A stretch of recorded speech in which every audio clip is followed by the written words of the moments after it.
What's up, guys? Van with Mark here, Bro Fitness, and we got email asking my thoughts on intermittent fasting. Actually, quite a few emails. Well, everybody knows where I stand on it, but where do you stand on it, Van? Because you're obviously, you haven't designed diets. You're not. I'm particular to what I've seen work in the past. So, what do you think now that you're pretty much become an expert in this about intermittent fasting as someone who's in shape and who trains? Well, usually I'm not very particular about dieting. I'm kind of bro, but if it fits your macros, I can see that working. I'm a kind of a hybrid diet, anyways. I eat bro, but I do fit stuff in from time to time. But intermittent fasting is nothing I ever plan on doing. It doesn't make good logical sense. There's a popular YouTube guy who's really into intermittent fasting. He was talking about as he was starving himself, how any muscle loss was old, worn muscle, not the new muscle mass. The fuck is that? I never heard that. I'm not even gonna ask who. I'm not even gonna say who it is. Are you serious? Yes. Because the old muscle mass is different than the new muscle. So you can't build muscle on muscle. You gotta strip away the old nasty muscle. The fuck is this, painting? It doesn't make good logical sense to me. Now, we've seen guys who's gotten good results on it, but still I believe a calorie in, calorie out thing. I think they'd probably get better results. I think they'd probably be more content with their day if they had the same amount of calories in, broke down into however many meals, 3 meals, 5 meals, 8 meals.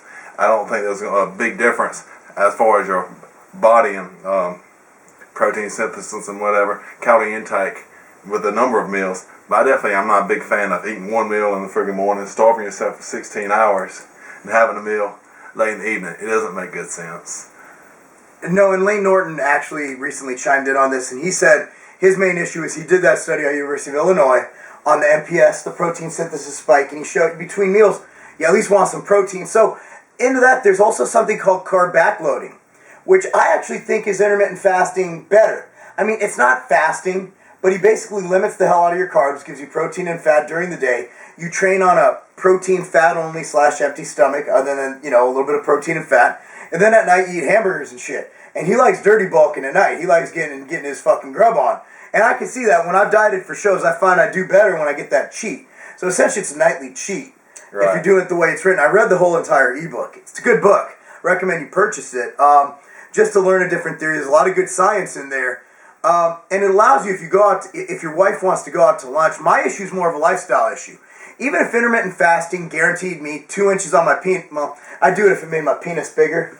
I would, I'm not going to lie. But let's say, I'm tired of the word diet. That's why people yo-yo up and down. I get all these people, I've been out of it for a year, and I've done this. Let my body fat get out of control. They look at intermittent fasting and IFYM and even bro dieting as dieting. It's like, bro, I'm going to start eating clean now. What the fuck does that mean? And my whole thing is, what about a lifestyle? Like, for example, if my wife and I went on vacation to Las Vegas, let's say, and because we're on vacation, I get to actually have sex with her, which after you're married, once in a lifetime thing. It don't happen. It's a fiction. It's all fiction. But if I took her to Vegas, I think I'd get it at least once. It'd be missionary, but I'd get it. So anyway, so okay, we do it. The next morning, she wants to go to breakfast. No, I can't go. I'm fasting.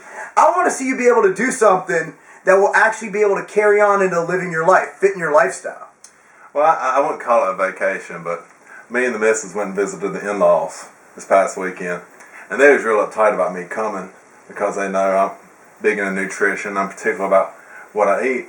And they was actually surprised at what I would eat. Mm-hmm. I wasn't loading things down with butter. I mean, if we went out for IHOP, sugar-free syrup, Yeah. We had one meal, and I ate what the hell I wanted to eat. It wasn't a cheap meal. And they looked at you like you were weird. Yeah, I mean... But I was able to live normal. Nobody really thought I was a weirdo up there. They was actually expecting me to be a lot stranger with my eating habits than I was. Actually, to them, I was eating way more than they would ever expect me to because every friggin' 2 or 3 hours, I'm having friggin' 600-700 calories. But it is what it is.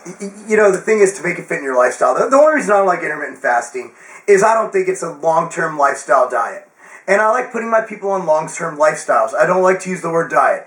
I like them to be able to live their life and have fun. All my clients, they get to go out unless they're contest prep. When you're contest prep, fucking give up life. Okay? But going into, let's say if you're just trying to get lean, they know that on Saturday, Friday night, they can go out with their girlfriend. Shit comes up on Monday and it's their anniversary. They don't have to worry about going and getting something off the menu. And I don't want them to go, honey, we got to go out between 5 p.m. and 8 p.m. because that's my feeding time. That's just not going to work for me. I'm never going to support a diet that won't sustain life. And when I think people start putting bodybuilding or their fitness in front of life, that's when you just drop it all together because it's a pain in the ass and everybody's just going to hate you. So that's why I don't like intermittent fasting. I don't give a fuck about the science. I don't care if such and such got lean. I just don't see it being a long-term sustainable diet that the average person can stick to consistently. Hence the failure of the keto diet. People just got sick of fucking eating chicken salads when they went to restaurants. I think that sums it up. All right. That's our opinion on it. Peace.